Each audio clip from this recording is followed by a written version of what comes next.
कोही कोही मान्छेलाई चाहिँ बाबापट्टिको रिलेटिभ्स मन पर्दैन, अनि कोही कोहीलाई चाहिँ मम्मीपट्टिको मन पर्दैन के।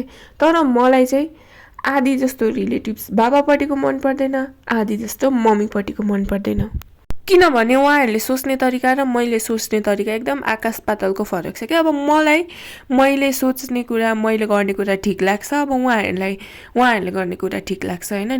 अनि अर्को मेन कुरा भनेको त म एकदम पिकी छु क्या। मलाई हतपति मान्छे मनै पर्दैन। मलाई मान्छे मन पर्न चाहिँ त्यो हामी लुगा पसलमा जान्छौँ नि, अनि लुगा छान्दा छान्दा छान्दा बल्ल बल्ल 10 ठाउँ चारेपछि बल्ल बल्ल राम्रो पसन्दको लुगा पाउँछौँ नि, त्यस्तै हुन्छ क्या। मलाई हतपति मन पर्दैन। अनि अर्को कुरा भनेको कन्ट्रोल गर्न खोज्ने, अनि मैले मेरो लाइफ उनीहरूको एकर्डिङली जिउनु पर्ने, मलाई त्यो मनै पर्दैन क्या।